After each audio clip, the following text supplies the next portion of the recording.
El primer ejercicio realizado por medio de la lógica fuzzy fue un sistema de control de velocidad por medio de las RPMs como valor de entrada y de salida teniendo un voltaje. Para esto se utilizó un rango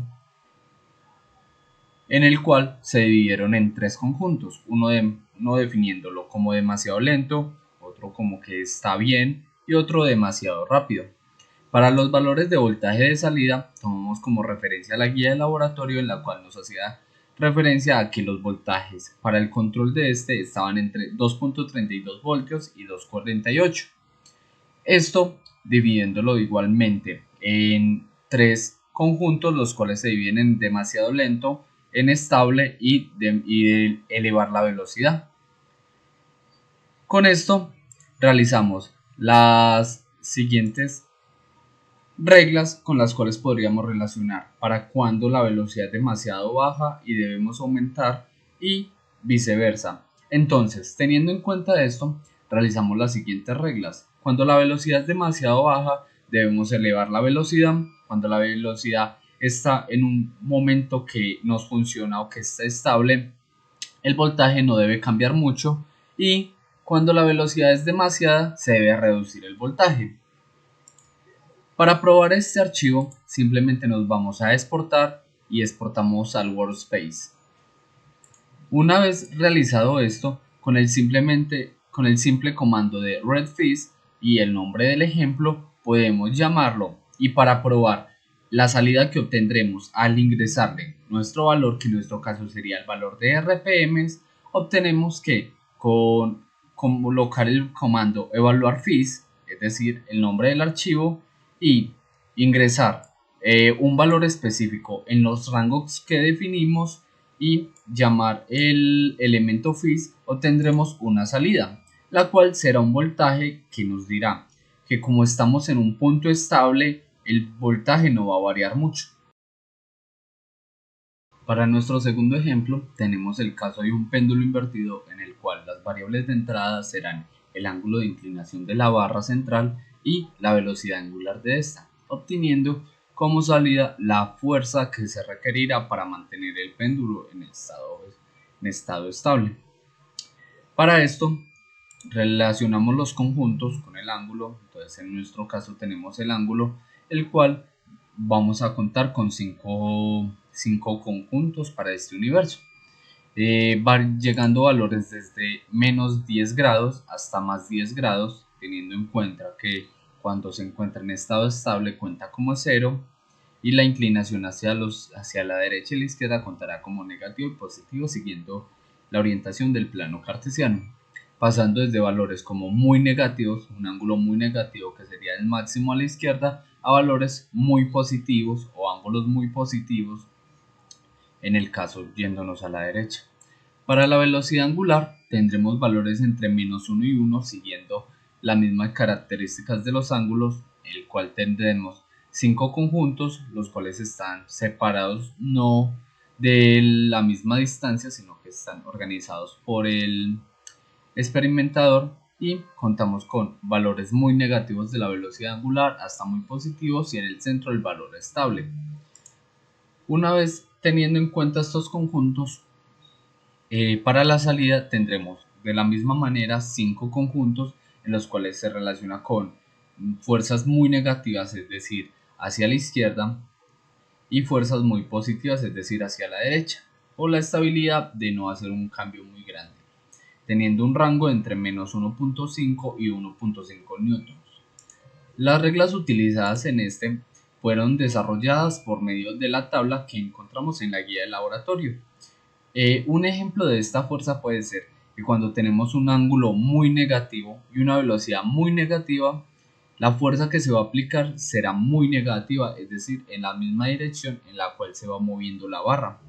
Otro ejemplo podría ser cuando tenemos, en el caso de esta opción número 4, cuando tenemos un ángulo muy negativo y una velocidad muy positiva, positiva baja, disculpen, vamos a aplicar una fuerza negativa pero baja.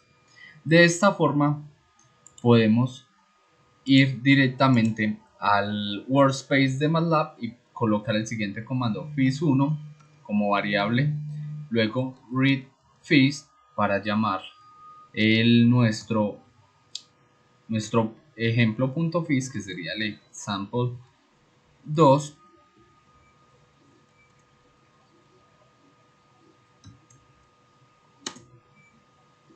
con lo cual lo llamamos, y para probarlo colocamos un valor que representará el ángulo, es decir, un ángulo 5 positivo que podría estar entre medio y muy grande, y una velocidad angular menos 0.1, llamando el ejemplo fis1. Vamos a repetir el comando llamando el ejemplo fis1, que es nuestro caso. Obtendremos que el valor aplicado de fuerza en newton será de 0.4235 newtons. Ahora haremos el ejercicio 10.3 del libro, que se basa en controlar un péndulo a través de la lógica difusa. Primero definimos las matrices del sistema para el espacio de estados. A continuación se presenta el control difuso que se estableció para controlar dicho péndulo, el cual está compuesto por 4 entradas y una salida. En esta primera parte vamos a definir 11 reglas, las cuales describen la relación entre el ángulo y la derivada del ángulo y cómo esto se relaciona con la salida, la cual es la fuerza aplicada al péndulo. Luego se definen los conjuntos de entrada a través de un intervalo, y todo eso en base a las imágenes que se ven en pantalla, las cuales fueron extraídas del libro. Luego, posteriormente, se procede a añadir dos entradas más, la posición y la derivada de la posición, y los intervalos de esas entradas se definieron respecto a las imágenes que se pueden encontrar en el libro.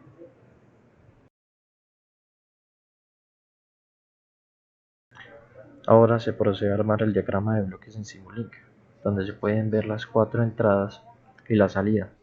Por medio del scope se puede ver la respuesta de estas variables en el tiempo.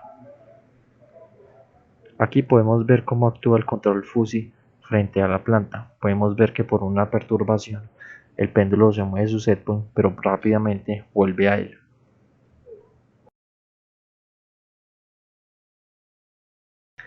Por último, se hace lo mismo, se monta otra vez el diagrama de bloques de Simulink, pero esta vez con el control fuzzy con las 22 reglas. Se puede ver a través de los scopes que las variables de entrada y la variable de salida tienen sobreoscilaciones, ya por la cantidad excesiva de reglas que se le metió al sistema de control fuzzy.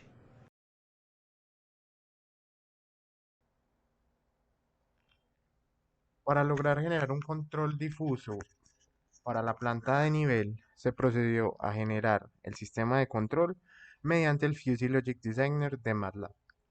Una vez se presiona el botón, se abre una ventana como la que emerge a continuación, donde se permite modificar los conjuntos de entrada, de salida y el conjunto de reglas para poder generar un control adecuado para el modelo de la planta. Una vez se han hecho todas las adaptaciones, se tiene un modelo como el que se presenta a continuación, donde se presenta una entrada de error que varía en rangos de -10 y 10, con mucha densificación en la parte central, y una salida correspondiente a la apertura de la válvula en porcentual, que tiene una gran parte negativa hasta 85%, y de ahí en adelante hay una alta densificación para poder asegurar un control más fino. Una vez realizado este sistema de control, se lleva a archivo, exportar como archivo, y dentro de la carpeta donde estemos trabajando se guarda. Como nosotros ya lo tenemos guardado, simplemente sobreescribimos. Le damos que sí y queda guardado el archivo .fis con el sistema de control. Ahora, se procedió con dos sistemas de control diferentes. Uno proporcional, que fue el que les acabo de mostrar, y uno proporcional derivativo, donde se genera una entrada extra para la derivada del error, con rangos de -1 y 1 y alta densificación en la rama central.